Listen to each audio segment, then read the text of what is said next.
my absolutely beautiful Gemini friends, and welcome to your horoscope for July of 2022, where Gemini, this month, we're going to start out the month really getting busy into this second house. So this is, Gemini, an income kind of month for you. Things around financial decisions, the possessions that you have, the creative skills and talents that you're using to go out there and make money. These are all things that are going to very much so be a highlight for you as we're coming into this month. And as we shift and we get more into the Leo season, then we're going to start to look more at your third house energy. So communication, your thinking, learning, teaching, writing, siblings, short distance travel will be moving into all of that energy. But first, we're starting out strong here in this second house energy. Now, Gemini, the other thing I was thinking about for you this month is how critically important it is as we're getting towards the mid to end of the month, when we have transiting Uranus and the North Node coming into conjunction with each other.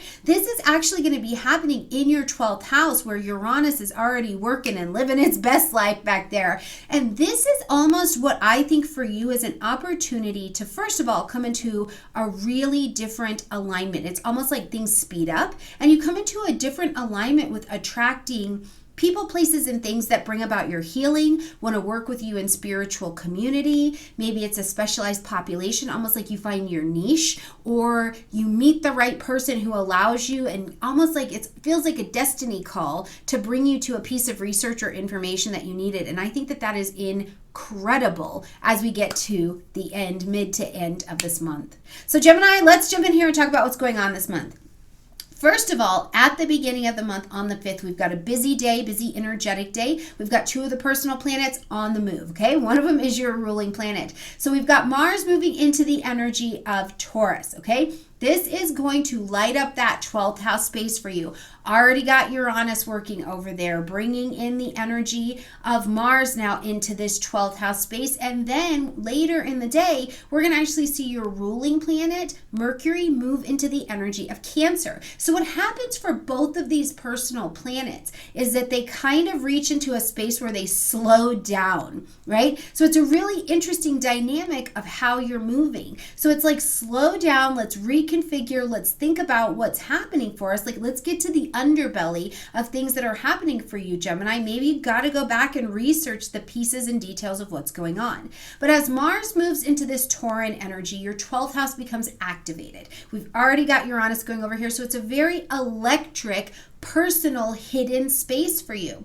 The 12th house, start watching your dreams. Start taking more notice of symbols that are showing up for you. What are spiritual coincidences or synchronicities that are pouring in for you? Are there ideas or actions that you need to take behind the scenes in order to get something done? This includes taking care of people in specialized populations, babies, infants, people with mental health issues, older people, people who have addiction. What's going on in your life around this 12th house area that you're finding you can dig into a little bit more, and Mars will help the action. But you're not whipping and skipping. With Mars in Taurus, you're moving slow, steady, determined is the energy that's there. As Mercury is in this Cancerian energy, Mercury likes to go, go, go, go, go, go, go, go, go, but you can't move like that in the energy of a water sign. So instead, Mercury here is like, I need a lot of quality.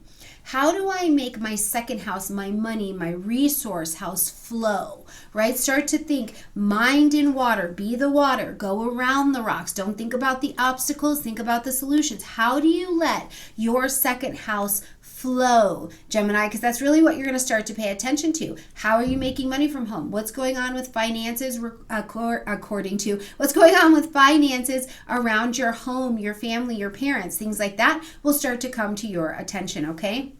As we get to the 13th, we've got a full moon at, 21 degrees of Capricorn. Now, this is going to light up across the street from this Cancerian energy, so your 8th house. Full moon asks us to end something, acknowledge something, and make an adjustment. We have to shift, and we've got all the light in the sky to help us see what needs this adjustment. Where do I need to course correct, or where do I need to see something a little bit differently? In the 8th house, intimacy. you see into me. So any resource you are actively connected to, that if they made a different decision, you would be impacted for sure. This also includes our healing from traumas, right? Where maybe actions were taken and we've been impacted, and now we have the business of healing. Because in the 8th house, while it's such a joint, intimate connection, it's also about where do you have your own independence, where you can create interdependence with your resources and not codependence. So looking for this in your 8th house area, are you connected financially to someone and something's changing for them? There's some stability, there's some security that's changing there. Are you connected to government things that are changing in your life? And if that changes, your life will significantly change, right? Be looking at these places and think interdependence, not codependence, okay? As we get to the 17th, Venus now enters into the energy of Cancer. So Venus likes being in the energy of Cancer. So this creates a kind of exaltation in this particular space. Venus can flow here all the way until August, by the way. Venus gets to flow and attract in. So this is attracting opportunities into your 2nd house. Go with the flow. Remember, for money to be resourceful for you, it has to be in motion. Still money, couch potato money, money that's not doing anything and just sitting will not be helpful to you. It will not grow. Money has to flow and be in motion. We have to use it. We have to spend it. It has to be affectionately given, right? So think about this. In this area of your life, where are you attracting in opportunities to continue to let your finances flow? Where are you continuing to attract in opportunities to let your self-esteem and your values flow out? Where are you changing direction or needing a little bit of harmony and flow in your family life, right? Think about how all of these resources in your current life are connected for you this month, Gemini. On the 19th, we've got Mercury done over there in Cancer, whipping out here into Leo. Your ruling planet, left to itself with no retrograde path, is going. We're getting through these signs. We're thinking about what we're thinking about, and we're moving on. So now we see Mercury move into this energy of Leo, and it begins to activate this 3rd house space. So short distance travel, buying and selling. You've got that house, that car you want to buy or sell. Contracts. Maybe you need to sign a contract. Writing, that book deal, that blog, that website, any of those things. Things with your siblings. Teaching, learning, all of those things fall into this 3rd house space. Now Mercury is activated here and ready to make decisions. This is Mercury in fire. Okay, so the opportunity to be impulsive and stubborn all at the same time are available. This is Leo energy. So a great way you can use this is, first of all, own your fire.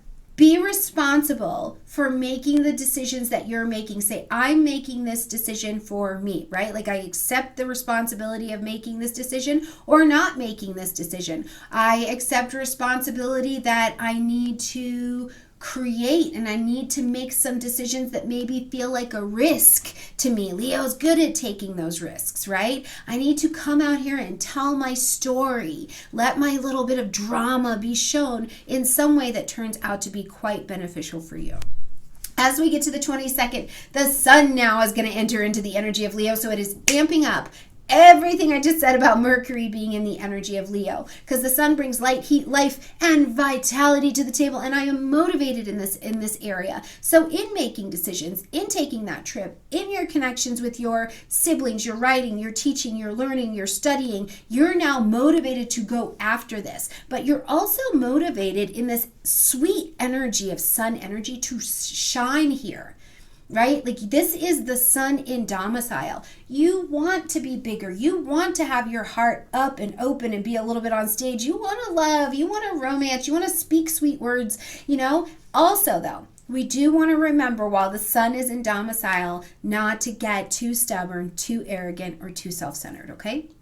All right, as we get to the 28th, we welcome in our new moon for the month, and this new moon is going to be at 5 degrees of Leo. So planting your seeds of intention for what you would like to begin in this third house. Do you have something you want to communicate? Do you have something you need to buy, sell, trade? Is there a class you want to teach? Is there a class you want to take? Are there decisions to be made with your siblings or in contracts? Whatever it is, plant your seeds of intention to live big, heart out, loving, playful, taking a risk when there is no fun in your world, when there's no joy in your world. It is very, very hard to be any version of content or happy. So plant your seeds of intention. You are unique, you're big, you're beautiful, but where are you showing that? Where are you letting the light of that joy spring through, okay? As we get to the 28th as well, right, we're in that new moon energy. We're also going to see Jupiter step into its retrograde in the energy of Aries. So what you're wanting to pay attention to degree-wise is you're paying attention between 8 degrees of Aries, and 28 degrees of Pisces. This is the area of your chart that you're paying attention to see what's been going on, what's coming up for you at this particular time. Now, when Jupiter takes its retrograde, we go back over the experiences we have had. We go back over what we're doing. We're rethinking our plans. We're rethinking our expansion. We're rethinking our growth. We're rethinking philosophies that have guided our lives for a very long time. So you'll have the opportunity to review this. And faith, right? What kind of faith in yourself do you have to go out into this world and produce and to provide and to be stable and to heal and to be whole and to be well? And what philosophies are you standing on that are the underbelly of your life's mission? And are they guiding you? Where do you have excess in your life that is actually just a distraction? From your body to your personal space, where do you have excess that is weighing you down instead of allowing that big, beautiful expansion? This is what a Jupiter retrograde can do for us when we're looking at this revision. Now, Jupiter is going to retrograde right there in Aries in your 11th house space. So pay attention to these energies between 10 and 11th house. Mostly the focus in this 11th house, you're really going to get to see in my friends groups, in my social medias, in my social spaces, in what I want to achieve and be known for, what's actually holding me down, okay? As we close out this month, we get to the 31st and we're seeing Uranus and this North Node continuing to dance together. Really from the 20th of July, you're going to start to feel this really delicious impact, but we get here to the end of the month and it is just good. It is juicy. At 18 degrees of Taurus, we're going to see that Uranus and the North Node it breaks it up. Uranus breaks it up. It says, hey, we need to take this in a different direction. We need to be breaking out of our shell. We need this piece of information. We need to do this thing behind the scenes. And that North Node brings the people, places, and things. It's like a destiny meetup. It's like you're attracting people, places, and things in to help you in this area. So do you have spiritual content? Do you have research you've been working on behind the scenes? Have you been looking for someone behind the scenes? Think cold case, looking for family members, discovering answers to maybe an illness or something that was presenting itself to you and you just couldn't quite find solution, and the right person walks in with your piece of information, or you get information from between the worlds. This is the 12th house. You get information from your past that puts like that piece that's been missing into your puzzle, and you're like, I see, I understand it differently, or I see and I can release, okay? Big day coming up at the end of the month, but I think that every day is a reason to celebrate, Gemini. So I hope that this month brings you some great opportunities to see how to flow in your finances and live a little bit bigger, more joyful, and bring your unique self to the table. All right, my beautiful Geminis, have a great month. I love you a ton, and I look forward to seeing you next month. Bye, Gemini.